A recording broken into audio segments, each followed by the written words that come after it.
Okay, good evening. It's after 5:01 on September 9th, 2020, and this is the first budget hearing for our 2021 budget.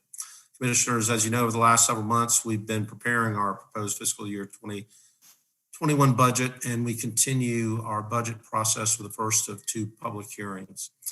During the process, we have faced the economic impacts of COVID-19 pandemic and the answer to end systematic racism.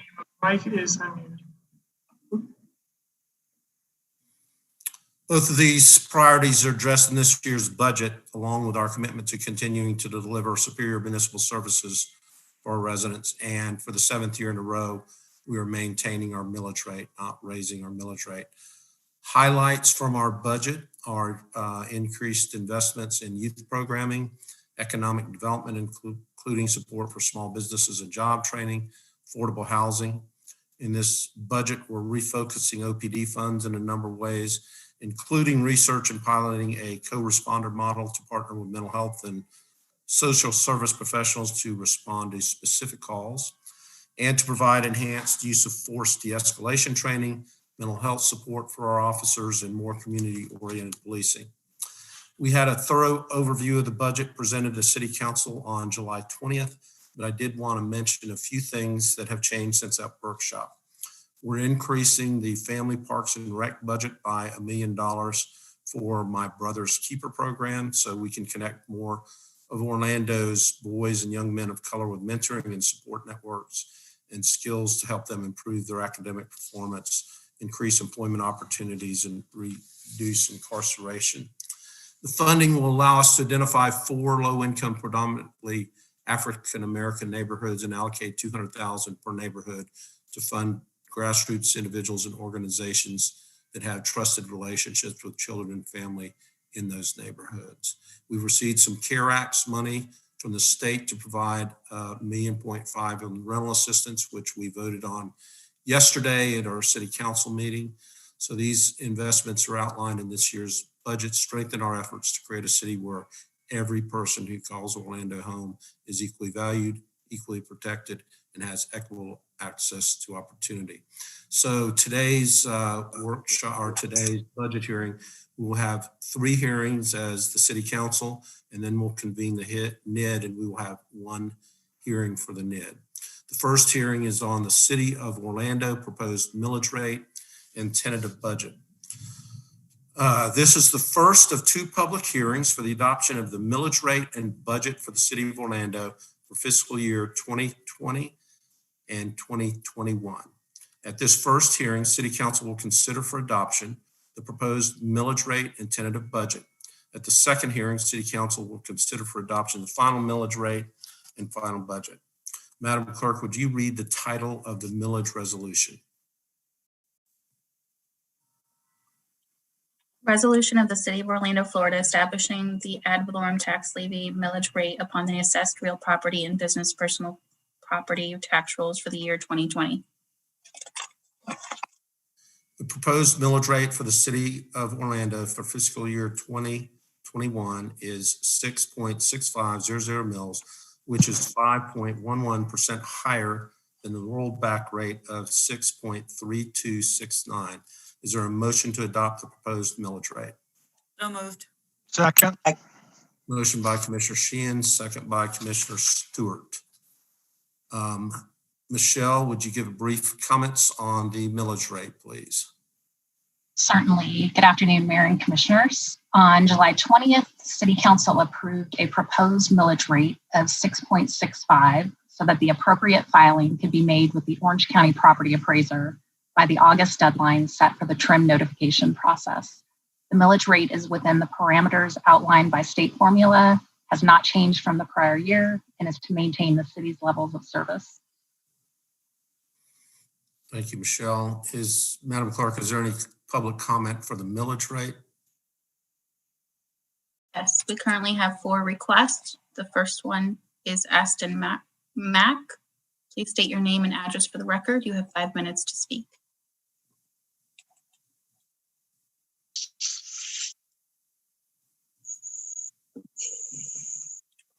Madam Clerk, are we sure this is on the millage rate, or do they want to actually talk on the budget?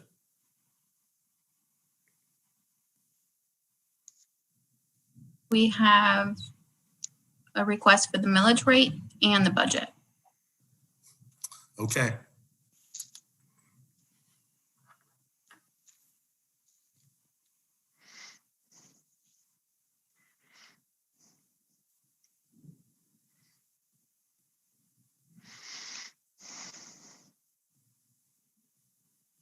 Mr. Stephanie, Mack, you're are on. you there? Aston Mack's screen is on mute, Stephanie. Just one moment.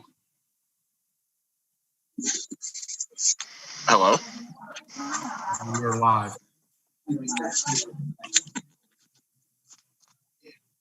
Hello? We can hear you. Okay. So, does my time start now? I apologize. I was having trouble hearing and connecting. Okay, there's two opportunities to speak, one on the millage rate and one on the budget. Is it the millage rate you wanted to speak to or the budget? The budget one. Okay, then let's hold to the budget.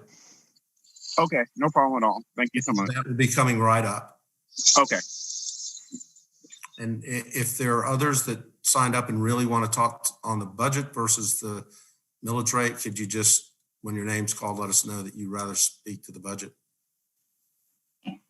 Next, we have Luana Gelzer. Please advise if you want to speak on the millage rate or the budget. Budget.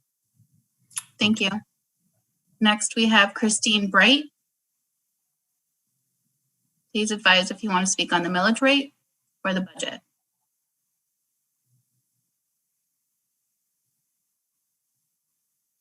I'd like to speak on the budget. Okay, thank you. There we have no comments. Okay. Then we'll call a question on the millage rate. All in favor of the motion indicate so by saying aye. Aye. Those opposed? So the millage rate, proposed millage rate motion passes. Madam Clerk, could you read the title on the budget resolution? Resolution of the City of Orlando, Florida, adopting the annual budget of the City of Orlando, Florida for the fiscal year beginning October 1st, 2020 and ending September 30th, 2021. Is there a motion to adopt the tentative budget? Motion to move the budget. Second.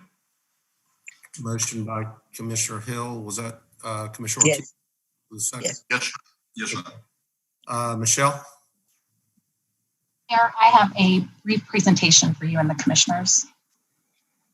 Okay.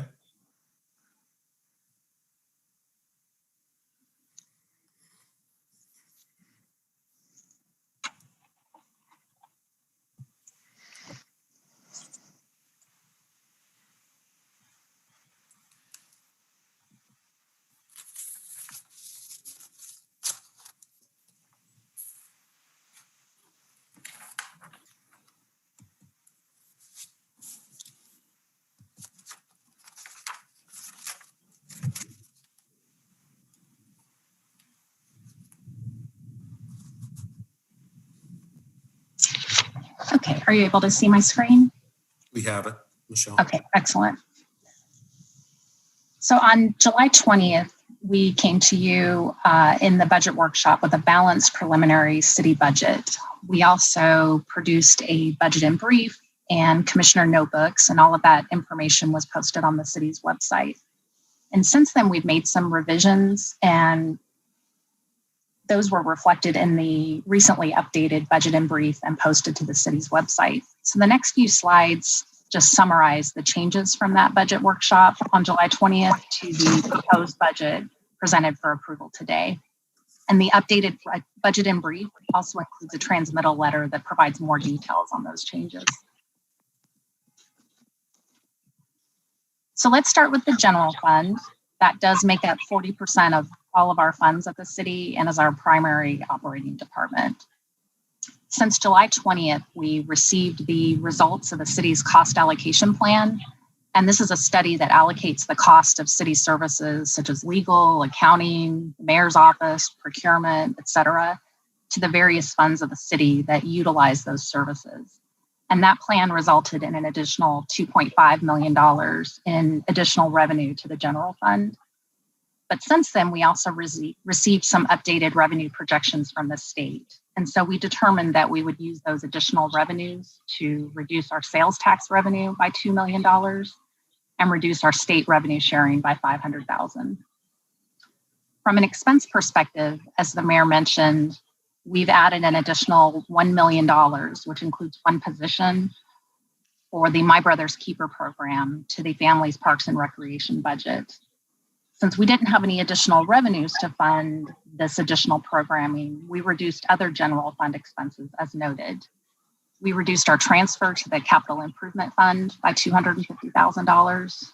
We reduced the capital outlay for the police department by $200,000.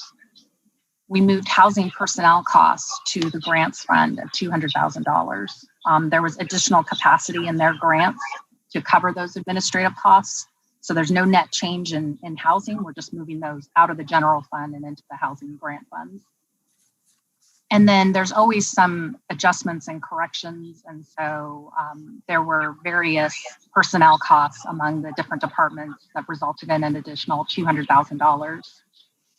And then we were able to reduce our contractual and other operating expenses by $150,000.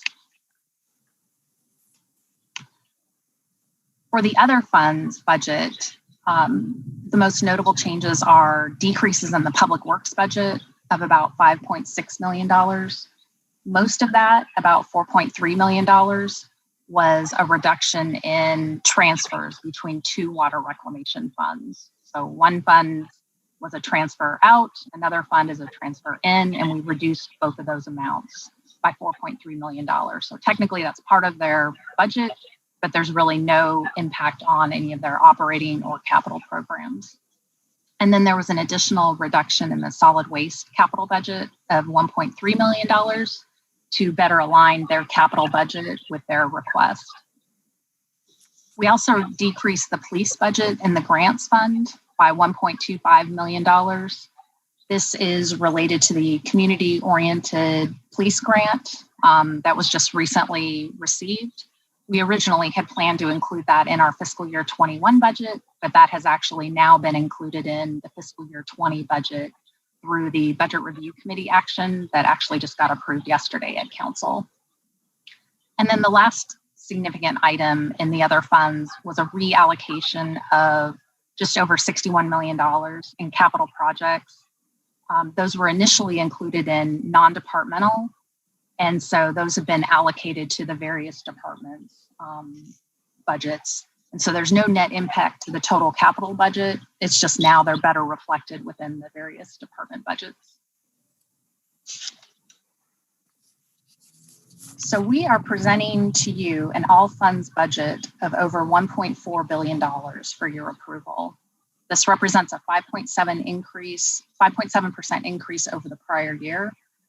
And there were only 3 departments that had increases in their respective budgets as a percent of total when you compare it to fiscal year 20. The first is Public Works, Families, Parks and Recreation, and Transportation. And this represents the all funds expenses by department presented in order of departments with the largest changes from fiscal year 20. And so you can see that the top 3 were those departments that I just named: Public Works, Families, Parks and Recreation, and Transportation. The Public Works increase is primarily due to the $51 million renovation of Conserve 1 within water reclamation due to the growth in the Southeast area. And FPR's Families, Parks and Recreation increase, the largest increase is from the general fund. This is the all funds, so this includes all of our funds across the city. So 6.1 million of that $7.2 million increase is from the general fund. And that includes the $1 million for the My Brother's Keeper program, $2.1 million for the expansion of the Kids Zone to 3 other neighborhoods, $1.4 million for increased budget for personnel and operating costs for the opening of Lake Lorna Dune, Grand Avenue, and the Rosemont Gym, and then $700,000 for recreation field maintenance and athletic supplies. The remaining increase within Families, Parks and Recreation is within the After School All-Stars budget, which increased by about $1.3 million, with the majority of it being staffing related. There were 7 positions added periodically during fiscal year 20. So the fiscal year 20 budget didn't include an entire year's budget for those positions, whereas the fiscal year 21 budget does. And there's been an increase in temporary seasonal positions. There was a position moved from the general fund to the After School All-Stars Fund. And then we're also subsidizing remaining grant funds for an already existing My Brother's Keeper program position.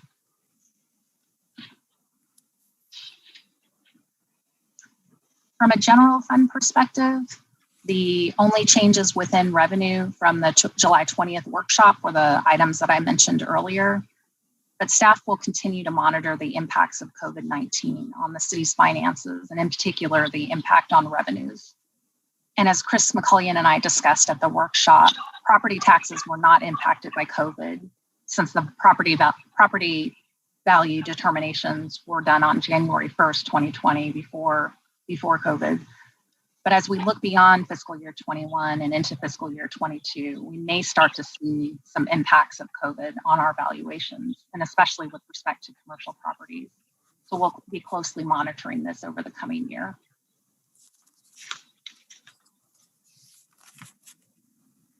General fund expenses by department, you can see that they're in order by percentage of change. And the largest increases are in family, parks and recreation, and executive offices. And so for families, parks and recreation, as I mentioned earlier, there's been expansion of the My Brother's Keeper program, the Kids Zone programs, and other recreation locations and maintenance. The executive offices includes the additional $250,000 for the community nonprofit support, and 6 new positions, including an equity official, Spanish translator, and sustainability project manager. Down at the bottom, you can see the non-department expense. So although there's a significant reduction, there's also an increase in our contingency of $1.75 million due to the revenue uncertainty. We've got $750,000 in funding for the mental health co-responder model, $350,000 in funding for the intercultural competence assessment evaluations for police officers, and $175,000 in funding for the mental health assistance for police officers. And just a reminder, the non-department department is where we include the largest components of that are debt service payments, our tax increment payments to the CRA, our contingency, and our transfer to the capital improvement fund. So those are some of the larger expenses that roll up into the non-department. And this is just a reminder of the information that we presented to you at the workshop, with the only change being the item in red describing the $1 million new expansion of the My Brother's Keeper program. But all the other items that are displayed here are what you've seen before. So we are presenting to you a recommended fiscal year 2021 balanced budget of $1,440,937,488. This is an increase of $78.2 million, or 5.7% over the fiscal year 2020 all funds budget. And the recommended general fund budget is an increase of $16.6 million, or 3.2% over the fiscal year 20 budget.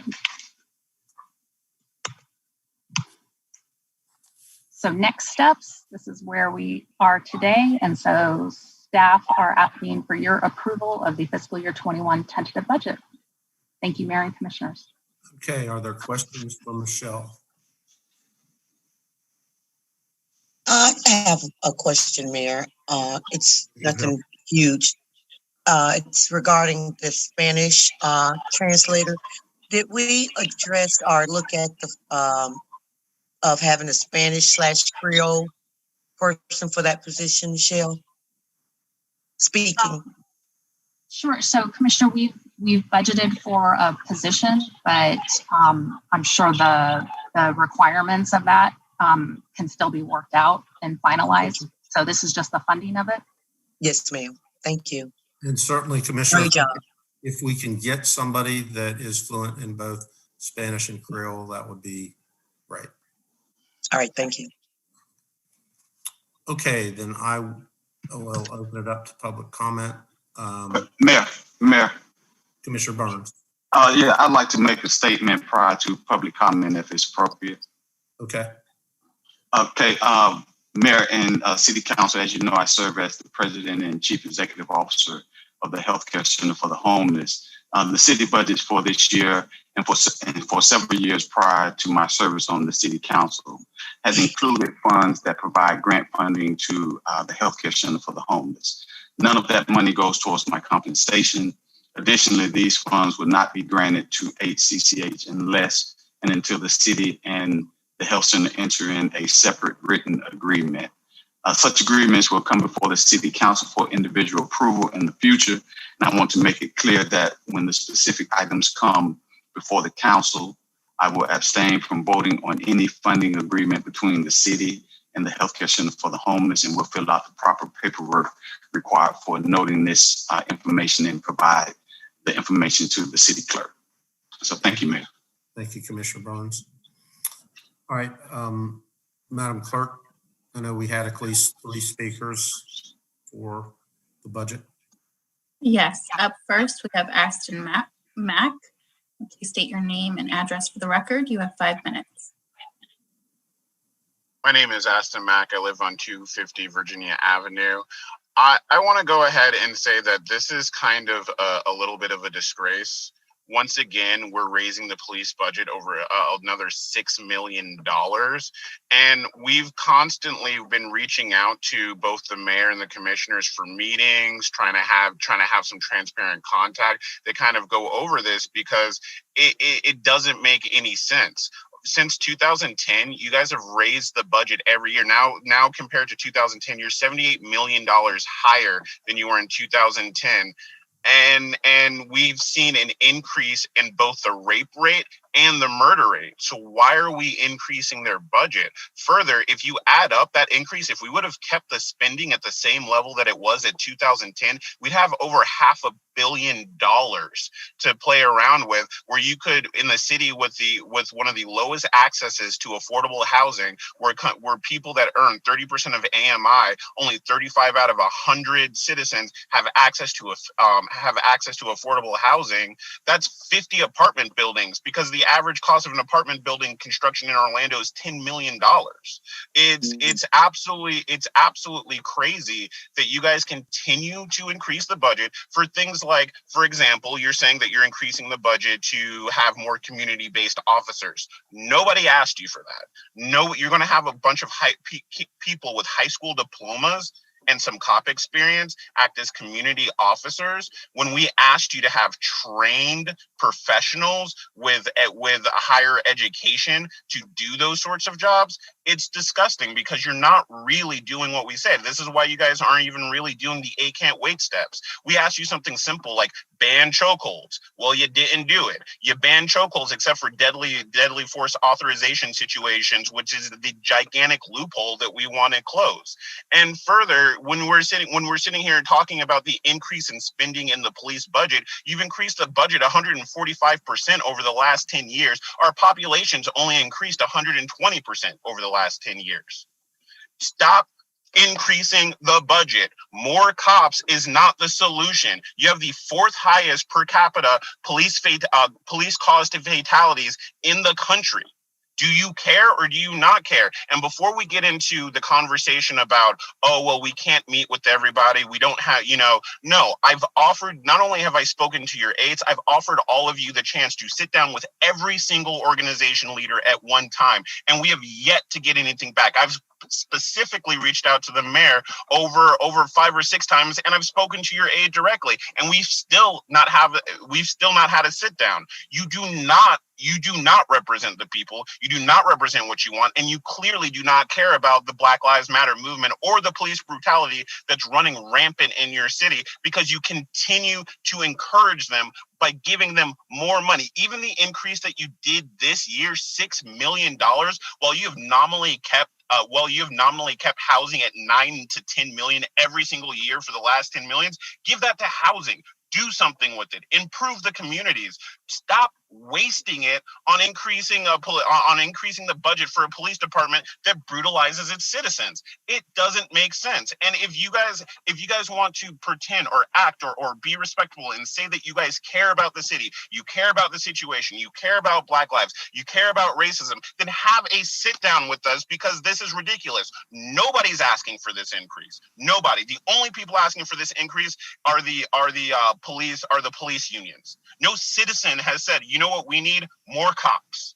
So I'm sorry. I find this whole thing to be a slap on the face. We've been trying to speak with you for the last 6 months, and this is how you come at us. This is ridiculous. This is a joke, and this is honestly disrespectful to to the citizens of this city. Thank you. Madam Clerk, next speaker, please. Next, we have Luana Gelzer. Please state your name and address for the record. You have 5 minutes.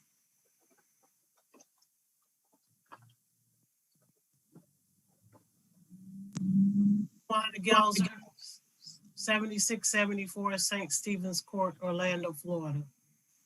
I don't see the time. Can you hear me? We can hear you. Thank you, Mayor Dyer.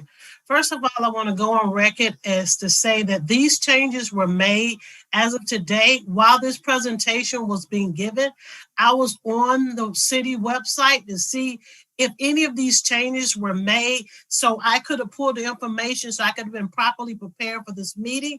Once again, transparency or the lack of respect for the citizens who follow your budget. See, the point is, you want to give me a course on civic engagement and how government works.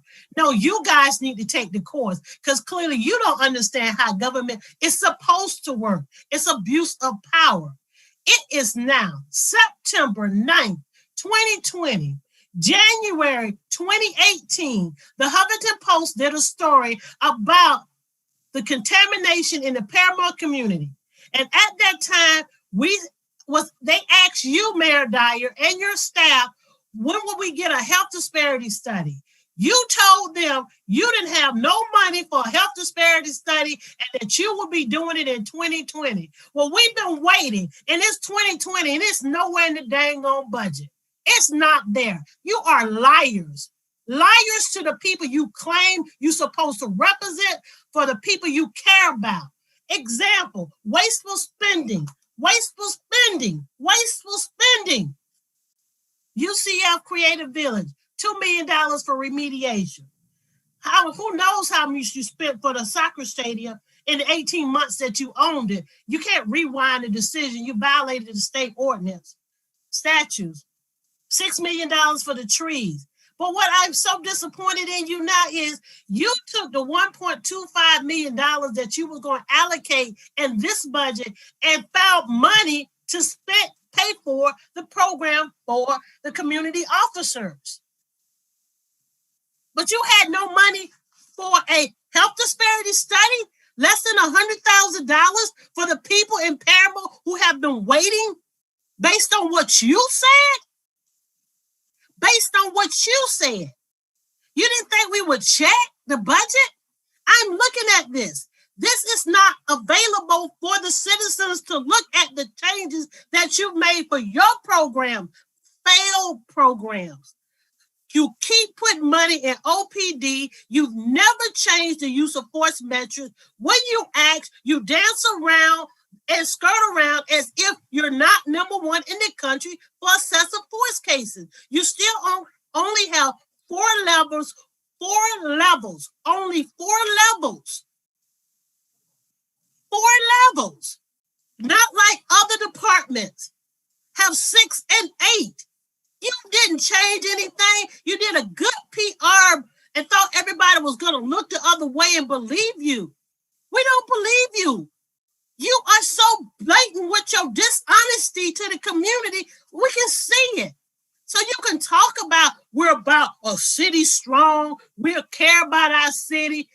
No, you care about the corporate welfare and special individuals.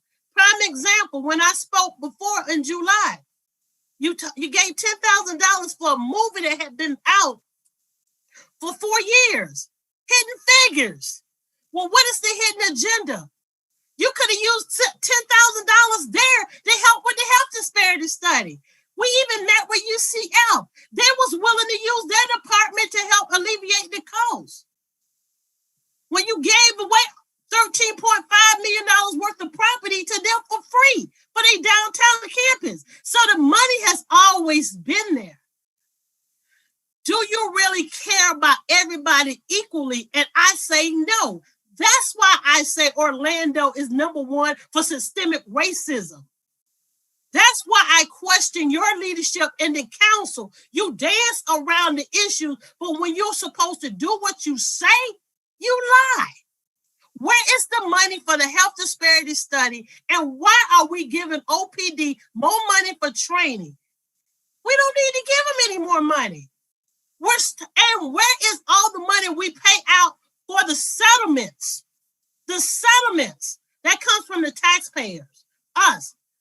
Fix the problem and stop giving away money. We deserve our health disparity study and pay more. You said we was going to get it this year. You lied to the people. You got caught. But do you care? Are you going to find the money? Probably not. You don't care about us. Thank you. All right, Madam Clerk. Next speaker, please. Next, we have Veronica Boehm. Please state your name and address for the record. You have 5 minutes.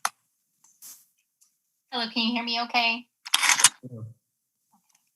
Hello, my name is Veronica Boehm, and my address is 1512 Florinda Drive, Orlando, Florida, 32804. And I'm making this statement on Seminole and Timucua territory.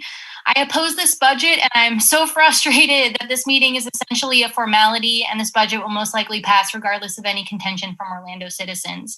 Specifically, I oppose the proposed almost $212,000 mayoral salary as it currently stands. A couple meetings ago, we listened to Orlando citizens describe how they have had to ration food because they can't afford it. They worry about how they will pay rent if more government aid was not distributed, and how they are living in multi-generational households to avoid homelessness.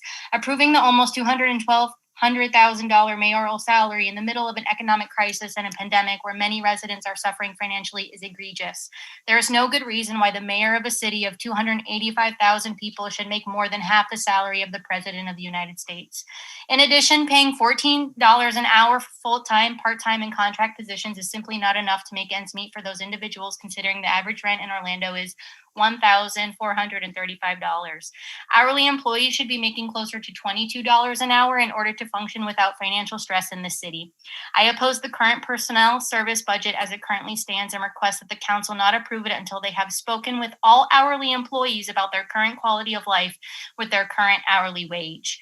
Since local government meetings often begin with reciting Christian scripture despite the separation of church and state under the First Amendment, I respectfully ask if the 2021 fiscal budget as it currently stands is what Jesus would do.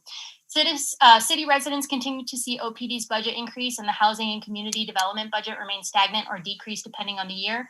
The 2021 fiscal budget's general fund allocates almost $1,110,000 to housing and community development, whereas OPD will receive almost $170 million. I may have missed the sections of the Bible that said, make sure to increase the militarization of local police instead of ensuring every man, woman, and child has a roof over their head. I may have missed the section that said, continue to gentrify the city to comfort the wealthy instead of provide safe and affordable housing to all. Residents in Griffin Park continue to experience extreme health risks and early death due to environmental factors caused by pollution and the inaction of the city to provide safe housing to its residents. Instead, the city has prioritized upgrading Camping World Stadium. Orlando should be taking care of every resident in the city by not by investing in OPD, but by investing in our citizens through a dramatic increase in affordable housing units and evidence-based social programs that are run by stakeholders educated in the fields of healthcare, behavior, and education, and not by OPD. Why are we not building a city that increases the quality of life of all residents and in turn reduces the need for militarized police? This council continues to collectively ignore local data in their decision-making.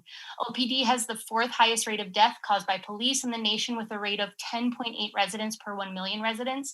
OPD has seen an increase in their budget over the last decade, even though homelessness has increased and affordable housing in the city has decreased. Orlando's murder and sexual assault rate has also increased in the last decade. More money being funneled to OPD does not translate into a reduction of crime. The stats actually prove the opposite is occurring. The council is literally rewarding OPD for not serving and protecting Orlando residents. What evidence-based and peer-reviewed studies do indicate is that an increase in social programs and a decrease in police presence for non-crime related calls in cities does reduce fatalities and crime and increases the quality of life for all residents. It is overdue for the council to make evidence-based decisions as it relates to the 2021 budget and engage in proper oversight of the mayor's budgeting decisions. The 2021 budget does not work for Orlando residents. It continues to perpetuate institutional racism and classism. In closing, many local activists like Luana Gilzer have spent years advocating for better local government that works for all citizens of Orlando, not just the rich white citizens of Orlando. This summer, I witnessed elected officials focus on tone and cadence of constituents' voices during taxpayer-funded council meetings. Today is your opportunity to actually focus on our rhetoric. Orlando residents have spent time advocating for our needs by marching in the streets and speaking at local government meetings. We were met with a summer-long campaign of platitudes and broken promises about institutional change rather than concrete solutions where pen was put to paper, unlike more progressive cities in our nation.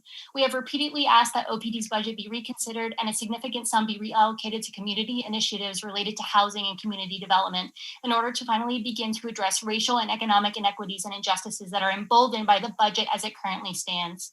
Local officials continue to make it clear through their behavior and this budget that institutional change was never on the agenda and the agenda will not be amended. Please prove us wrong by rejecting and amending this budget today. Thank you. I yield the rest of my time. Madam Clerk, do we have any more requests to speak? Our last speaker is Christine Bright. Please state your name and address for the record. You have 5 minutes to speak. Yes, can you hear me? Yes. My name is Christine Bright. I live at 515 Greeley Street, Orlando, Florida, 32804. When I see the amounts for OPD, like the $912,000 for 10 new community police, $513,000 for the civilian personnel to collect crime data information, and then the $350,000 for intercultural competence evaluation of our officers. These are just some examples of what I, as a citizen and a taxpayer, would like to know more about. For instance, what are these programs based upon? Are there successful programs that have rolled out in other cities that have made a tangible difference? What's the measurable objective or outcome for what appears to be a redirection of funds? I've heard from other civilians talking that that there seems to be an addition to the police department, but all I saw was a decrease in the police fund grant, and I didn't hear of an increase for the OPD. So I'm assuming, based on that information, that there's a redirection of funds, but I could be wrong. So I'd like to know more about, what are these programs based upon? Because I too am concerned that, a safe Orlando is a growing, thriving Orlando.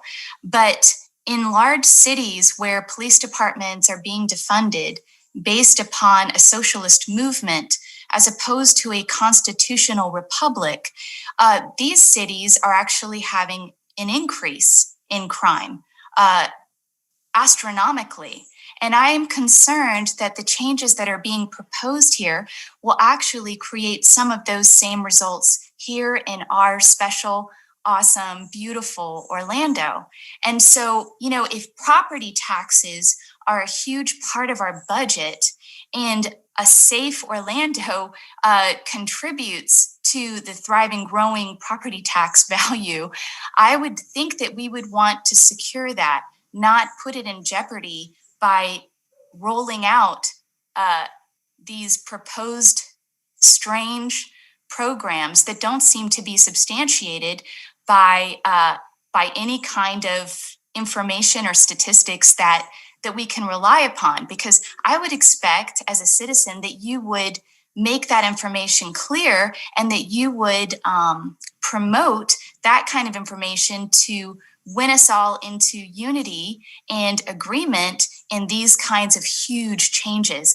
And while talking to you, I would like to say that my family, we have had just a phenomenal relationship with our police department. I'd like to speak specifically about Sergeant Kirkpatrick. He's helped us with, our policing, the neighborhood police watch of our neighborhood, and he's just been wonderful. And so he's a police officer. I don't really think that we need 10 new community police with I don't know what kind of training. I think we have a marvelous police department, and I have examples, personal examples ongoingly, and so do many of our other neighbors, about that kind of reputation that our police department has perpetuated for us. So I would like to see more information about these programs and what philosophies, whether they're political or even just statistical, that warrants this kind of change, and help us as citizens to get behind you in such huge changes that so far only brings me concern. Thank you so much. Thank you. Madam Clerk, any additional testimony? No, Mayor. Let's see. Okay, so we've got a motion before us. All in favor of the motion? Wait, Mayor, I'm sorry. I do have a question, Michelle. With the equity official, is the funding for that, is that just a position or office? And if it is an office, what's kind of the makeup of that office? Will that equity official have staff, or how is that designed? Yes, sir. So right now that's a position within the executive offices. Okay, a position within the executive One office. position, So, yes. so the funding is just for that one position, no administrative support or Commissioner, any other staff? we intend to do some reorganization. Okay. This is just the funding, so for that specific position, but we will bring to City Council a plan for some reorganization to move some other things within the realm of the equity officer. Okay, thank you. Mayor Dyer. Commissioner Hill. Yes, sir. I just want to thank you and Michelle and Chris for your support in increasing the funding for my brother's keeper. That is significant, and I really appreciate your leadership in that, sir. Well, thank Chris and Michelle for finding the funds to cobble together Yep. for the $1 million. Yep.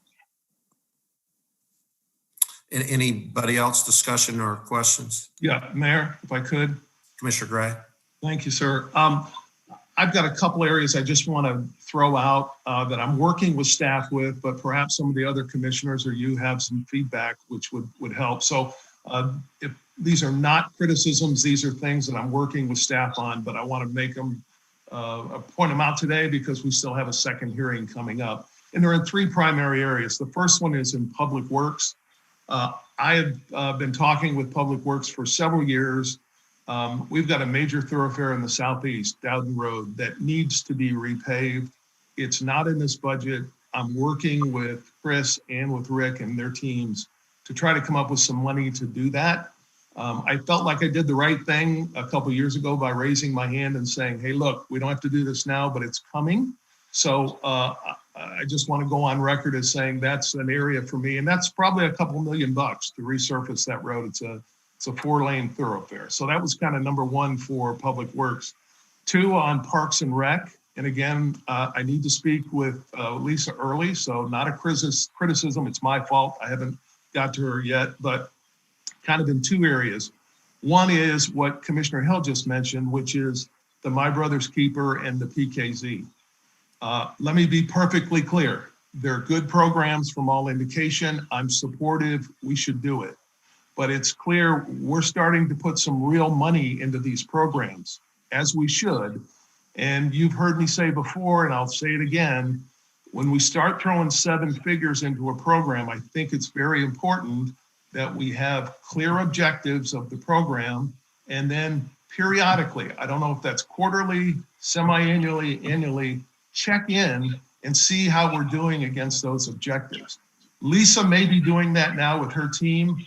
So again, I need to find out, forgive me for not doing that before tonight's meeting, but between now and the next meeting, I'll work with her. But make no... Mr. You know, we've done that with PKZ. We have a whole bunch of messages there. Right. And so look, we'll confirm that, but we've kind of moved to a different venue here. We're doing big dollars in this, as we should. So we've got to do that. The second area I wanted to talk about was the use of our parks. And I'm grateful that with this council's support, we, and the help of some local developers, we built 2 new regional parks, and they're beautiful.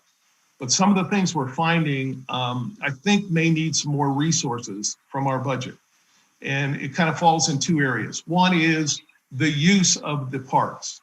And I think when we did the ones down here, our goal was to try to, for the most part, rent those out and use those, the proceeds from the rental to help maintain and support the fields. But as part of that, the other objective was to have open play where City of Orlando residents can go play ball or catch with their kids and do that. And one of the challenges we're having is we're finding a lot of organized sports leagues, I'll call them leagues, are kind of overtaking those fields. We tried to do that on Sunday. We thought Sunday would be a good day for families to enjoy our parks.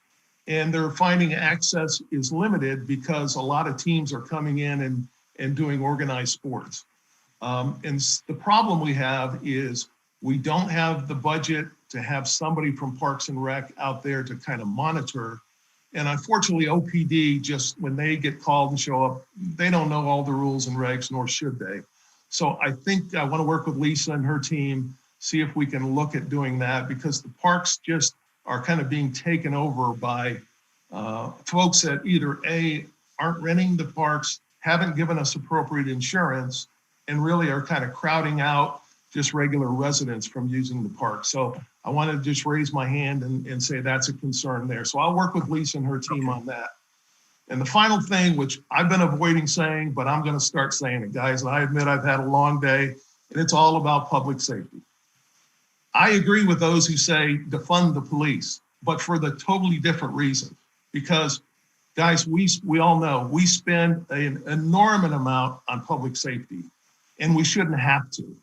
And my reason is we've got a lot of folks. We're not perfect. We got a lot of areas we got to work on. And I think the mayor and this council is committed to working on those. We hear folks loud and clear.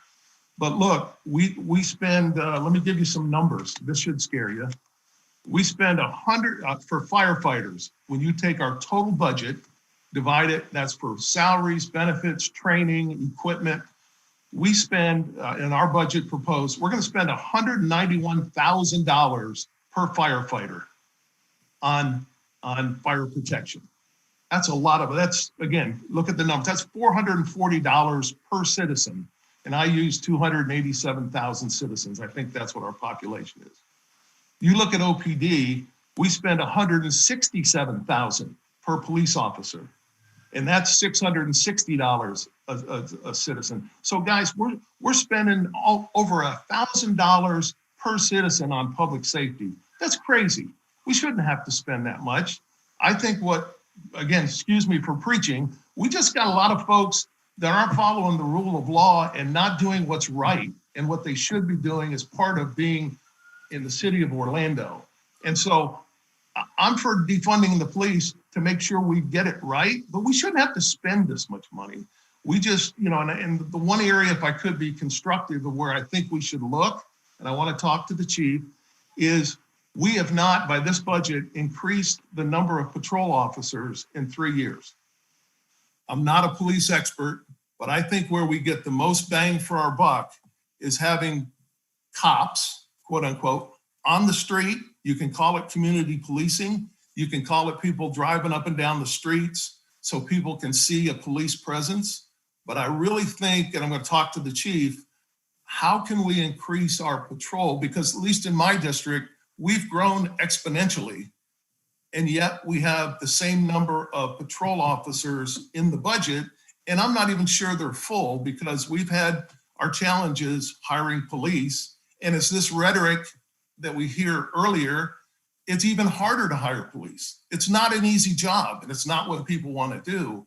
And so I think as citizens, we've got to balance. Yes, we've got to do better with how we treat our citizens, you know, and the brutality and all the other things. I agree with that. But at the same time, I think we got to recognize that by and large, we have a very good, strong police force, and we need to support them. Because if we don't, nobody's going to want to be a police officer, and then we're going to have bigger problems that a lot of cities our size have that we don't have right now. So forgive me for preaching a little bit. I try not to too often, but I just got to get it off my chest. We spend way too much on public safety. I totally agree. But we do it because we have to in a lot of instances, because we got a lot of residents that just don't behave themselves. You know, the number one issue I get, and I suspect my peers get, is speeding and reckless driving. Well, that takes a lot of manpower to police that. This council has stepped up and supported that. But yeah, the budget goes up 3 to 5% a year. And in a long-term vision, that's going to be hard for our city and our taxpayers to keep supporting that need for increased costs. So we've got to balance the two. But I think I just felt compelled to jump on the other side and say, look, it's not all bad police. We've got some bad citizens, and we've got to think of ways we can encourage our citizens to kind of act a little bit better so we don't have to spend this much money on police. So I'll be back next time around. Hopefully I'll have these issues all resolved to my satisfaction, but I felt compelled to bring it up tonight. So thank you, sir. Okay. Anybody else? Yes, Mayor. May I? Commissioner Ortiz. Thank you, Mayor. I can pass the opportunity and piggyback from Commissioner Gray's comments, which are on point in a sense of, I see people complaining about the amount of money we have to spend on public safety. Has anybody seen how much the gear for the firefighters cost? Because I've been dealing with that a lot lately. It's very, very expensive, anywhere from $5,000 to $7,000 brand new gear. And that's something that they need for a bunch of reasons. Good gear that would not end up providing cancer to our officers, to our firefighters, and then police equipment. It's not cheap either.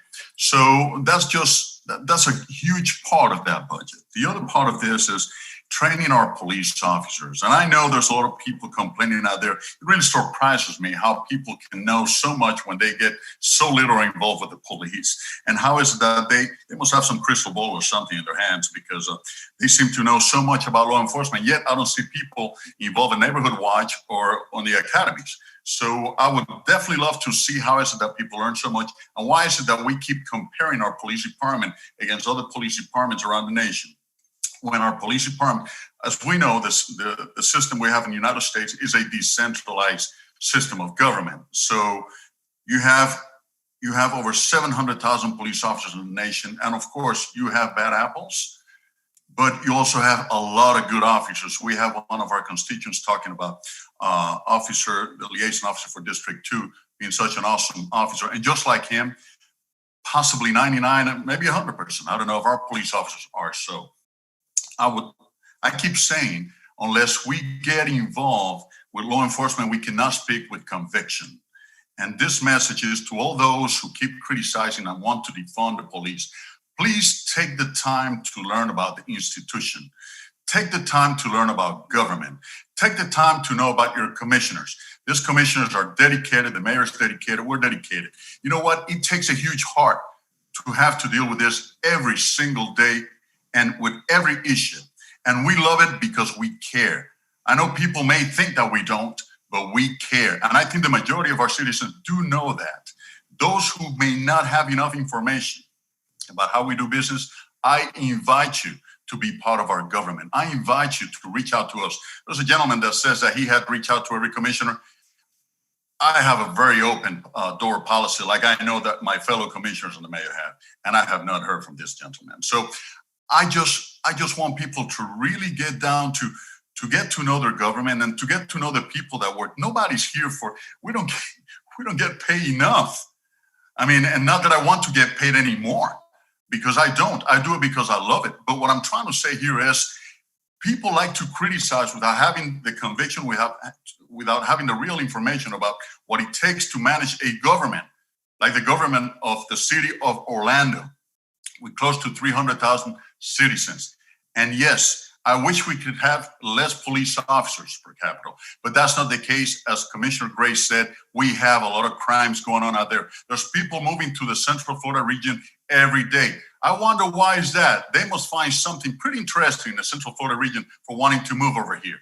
But on the other hand, that takes personnel to maintain that movement. So please, please, please, take this invitation and be part of the city of Orlando. The mayor has a great academy. We have a government academy also in District 2.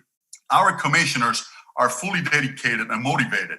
Talk to them, have an appointment with them. Let them explain to you how they do business on each district. I know that each and every one of us will do it, but please speak with conviction, not just out of your sleeve or whatever it is you want to call it. That's all I have to say, Mayor. Thank you. Okay, thank you, Commissioner. Anybody else? And we'll return to the main motion, which is on the budget. All in favor of the motion indicate so by saying aye. Aye. Aye. Those opposed, Aye. motion carries. Okay, the second hearing is on the Downtown Development Board proposed millage rate and tentative budget. This is the first of two public hearings for the adoption of the millage rate and budget for the Downtown Development Board for fiscal year 2021. At the first hearing, City Council will consider for adoption the proposed millage rate and tentative budget. At the second hearing, the City Council will consider for adoption the final millage rate and budget. Madam Clerk, would you read the title of the millage resolution for the Downtown Development Board? A resolution of the City of Orlando, Florida, establishing for the Downtown Development Board the ad valorem tax levy millage rate upon the assessed real property within the Downtown Development District for the year of 2020. Move to approve. Second. Motion by Commissioner Hill, second by Commissioner Sheehan. The proposed millage rate for the DDB for fiscal year 2021 is 1 mil, which is 24.22% lower than the rollback rate of 1.3196. Michelle? On July 20th, City Council, on behalf of the Downtown Development Board, set a proposed millage rate of $1 per $1,000 valuation. Like the city millage rate, the DDB's rate was submitted to the Orange County Property Appraiser by the August 1st deadline for the trim notification process. The millage rate is within the parameters outlined by state formula, has not changed from the prior year, and is to maintain DDB delivered programs.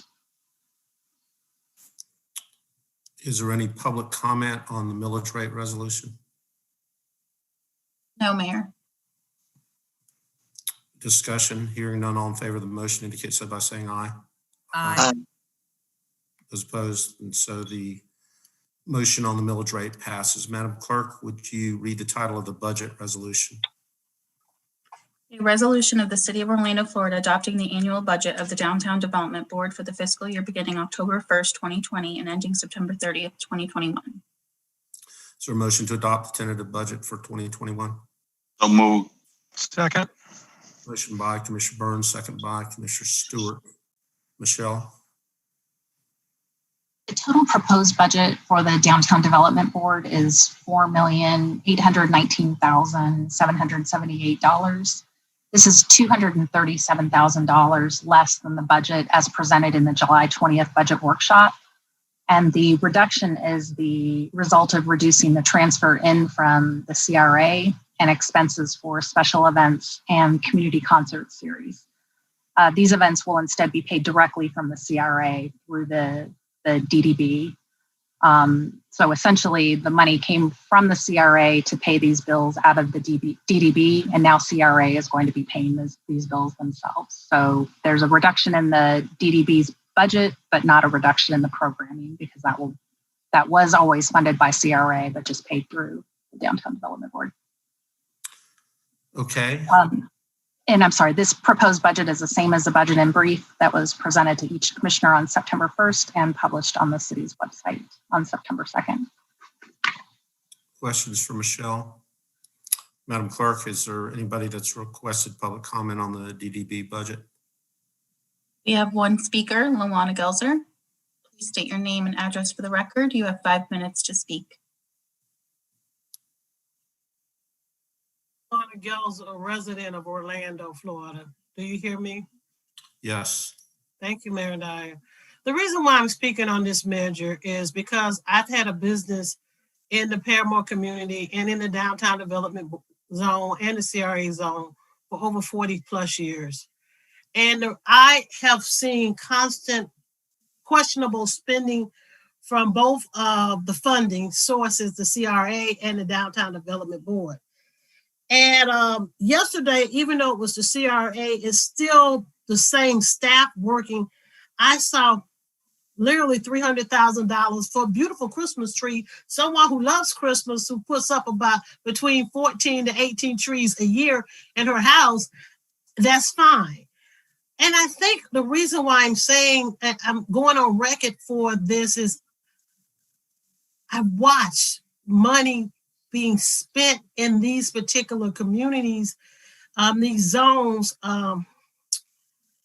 parking incentives for people to move downtown, rental assistance only for businesses downtown in the zone. I've seen a lot of things that was earmarked. And when people question someone's compassion or reason why they're questioning or holding people accountable, is because we understand government. And as a business owner, I think if I survived 41 years through some hard times and even through COVID-19, and it's in the zone and seen things promised to businesses in the area and unfulfilled, I just want to go on record as saying that I've seen a lot of wasteful spending. I've seen a lot of wasteful spending, even the combination of spending the $7 million that mysteriously appeared last year for the Creative Village Park. Some is coming from the Downtown Development Fund. Most is coming from the CRA. I see money in front of the soccer stadium. They still might be alive. The palm trees, $100,000. And so for a community that is in that zone, and for a community that has, the city of Orlando is a responsible party for the contamination in the Paramore community, that Superfund site, be it is not your fault. You knew what was going on. You understood. You said it. And so I'm talking about the lives of individuals. And when I mentioned like LaToya died, then another young person have died. And then we have health issues in the community. You put money for Brothers Keeper, you put money for everything else, but you're not dealing with the environmental issues that are causing the health problems in our community. So you can throw money away in these programs. Because I've came before and said, I feel like the Paramount Kids Zone need to have a forensic audit. I got proof wasteful spending. There's not that many kids left. It's only 4,500 people left in Paramore. It might be 4,000 with the census. So I just want to be on record saying, why can't we take care of the issues that the citizens have brought before you that's important to them? It was enough for the Huffington Post and others to see that this was a problem affecting us here locally. And if we're supposed to be about sustainable living, your action speaks loud and word. Is sustainable living only for just the people on the east side of town? Or people are not for the people with a darker hue? I don't know. But I've watched spending go on and on. But when you say you're going to do something and you can find money for everything else, but what you committed and said you were going to do, because that's what you said. And then you have a problem because someone brings it back up or say something about it or understand government or talk about these things are being shipped to dollars. I have a finance background. It is just a formality. We know exactly what you're going to do, but that's what we're talking about. It's not equal treatment for all citizens in Orlando. And that is what systemic racism is all about. That is the social injustice that we're talking about. You can put money wherever you want to, but when you don't put it where the people who are the most vulnerable, and when people fight for the community, instead of changing your behavior, you want to attack the people who bringing it to your attention. Well, it's been brought to your attention because you told them you were going to do it. But instead, we get a park, Christmas tree, and a lot of other things. So you do what you want to do, but the death of the next people, the next person is on your conscience, on you, Mayor Dyer. Okay, discussion among commissioners? Hearing none, all in favor of the motion indicate so by saying aye. Aye. Aye. Those opposed, motion carries. Okay, our third hearing is on the Downtown South Neighborhood Improvement District, proposed millage rate and tentative budget. This is the first of two public hearings for the adoption of the millage rate and budget for the Downtown South Neighborhood Improvement District for fiscal year 2021. At this first hearing, City Council will consider for adoption the proposed millage rate and tentative budget. At the second hearing, City Council will consider for adoption the final millage rate and budget. Madam Clerk, would you read the title of the millage resolution? Resolution of the City Council of the City of Orlando, Florida, and the Board of Directors of the Downtown South Neighborhood Improvement District levying an ad valorem tax at the rate of $1 per $1,000 of assessed value of non-exempt real property located within the jurisdictional boundaries of the Downtown South Neighborhood Improvement District, providing certain findings, providing for administrative millage adjustment in accordance with Florida statutes, providing for the collection of taxes, providing for severability, correction of scrivener's error, repeal of conflicting resolutions, and an effective date. So moved. Second. Motion by Commissioner Sheehan, second by Commissioner Hill. The proposed millage rate for the Downtown South NID for fiscal year 2021 is 1 mil, which is 4.92% higher than the rollback rate of 0.9531. Michelle? On July 8th, the Downtown South Neighborhood Improvement District Advisory Council recommended their millage. And on July 20th, City Council, as the Board of Directors of the Downtown South Neighborhood Improvement District, set a millage rate of $1 per $1,000 valuation. Like the city millage rate and the DDB millage rate, that rate was submitted to the Orange County Property Appraiser by the August deadline for the trim notification process. The millage rate is within the parameters outlined by state formula, has not changed from the prior year, and is to provide administration and infrastructure projects within the district. Madam Clerk, is there any request for public comment on the millage rate for the Downtown South NID? No, Mayor. All right, discussion, hearing none, all in favor of the motion indicate so by saying aye. Aye. Those opposed, motion carries. Madam Clerk, would you read the title of the budget resolution? A resolution of the City Council of the City of Orlando, Florida, and the Board of Directors of the Downtown South Neighborhood Improvement District of adopting the fiscal year 2020-2021 budget for the Downtown South Neighborhood Improvement District, providing certain findings, providing certain budget accounting procedures, providing for severability, correction of scrivener's error, repeal of conflicting resolutions, and an effective date. So moved. Second. Motion by Commissioner Sheehan, second by Commissioner Hill. Michelle?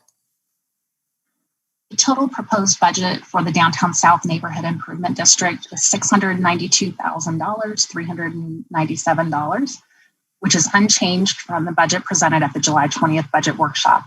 Budget materials detailing this information was provided to each commissioner on August 1st and posted on the city's website since August 2nd. Questions of Michelle? Madam Clerk, are there any requests for public comment on this budget?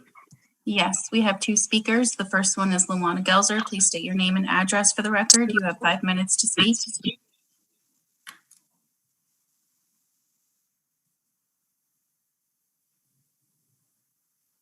Hi, it's Veronica Bowen.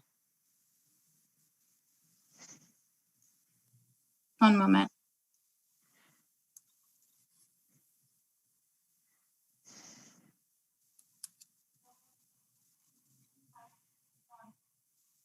Okay, it looks like Luana Gelzer is not on the line, so we'll go next to Veronica Bowen. Please state your name and address for the record. You have 5 minutes to speak.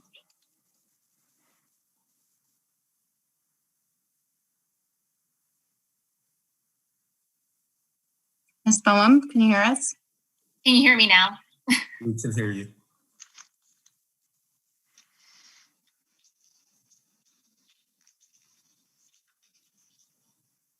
Can you still hear me? We can hear you. Okay, sorry, I got another pop-up.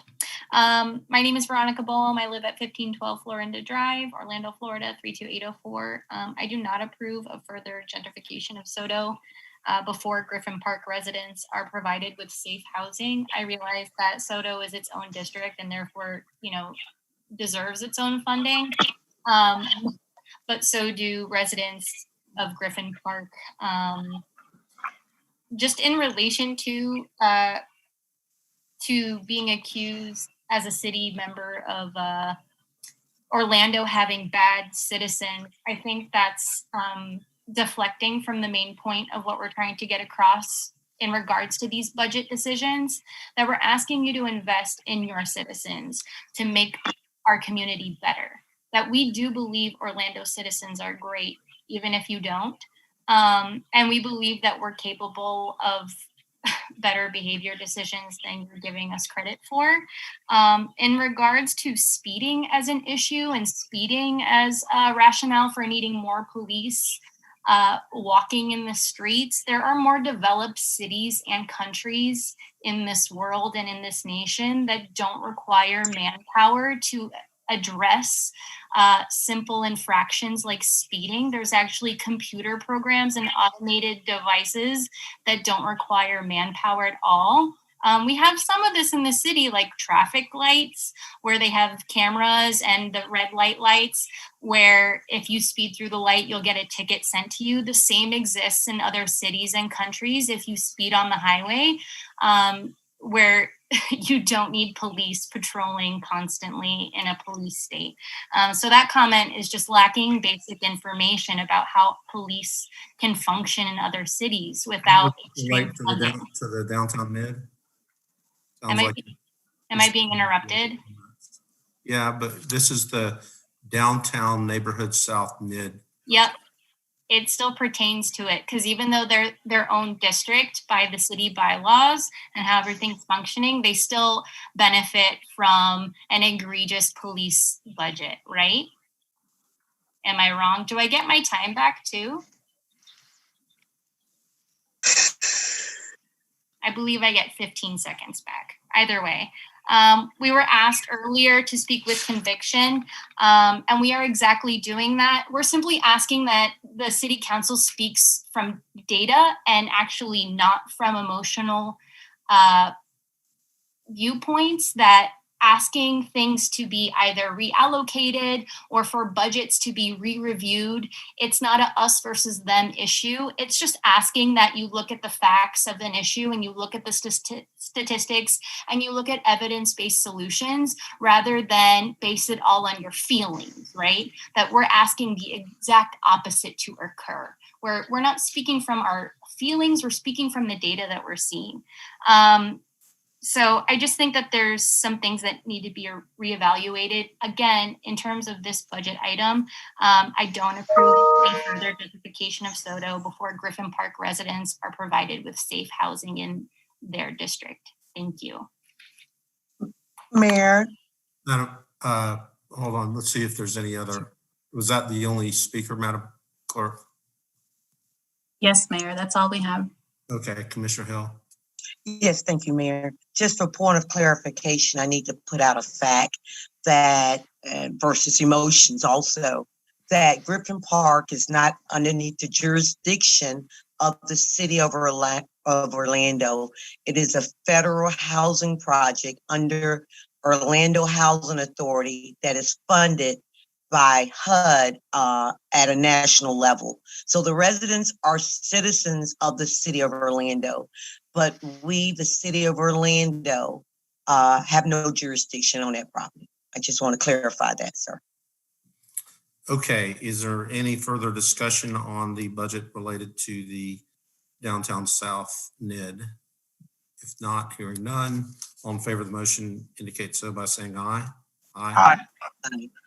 Those opposed, and so the motion carries. Okay, if there's no objection, we're going to adjourn the city council meeting and we're going to convene the board of directors for the downtown South Neighborhood Improvement District, and we're going to do what we just did as the city council, but we'll do it as the board of directors. So this is the first of two public hearings for the adoption of the millage rate and budget for the Downtown South Neighborhood Improvement District for fiscal year 2021. At this first hearing, the board of directors will consider for adoption the proposed millage rate and tentative budget. At the second hearing, the board of directors will consider for adoption the final millage rate and budget. Madam Clerk, would you read the title of the millage rate resolution, please? Resolution of the City Council of the City of Orlando, Florida, and the Board of Directors of the Downtown South Neighborhood Improvement District levying an ad valorem tax at the rate of $1 per $1,000 of assessed value of non-exempt real property located within the jurisdictional boundaries of the Downtown South Neighborhood Improvement District, providing certain findings, providing for administrative millage adjustment in accordance with Florida statutes, providing for the collection of taxes, providing for severability, correction of scrivener's error, repeal of conflicting resolutions, and an effective date. So moved. Second. Motion by Commissioner Sheehan, second by Commissioner Hill. The proposed millage rate for the Downtown South Neighborhood Improvement District for fiscal year 2021 is 1 mil, which is 4.92% higher than the rollback rate of 0.9531. Michelle?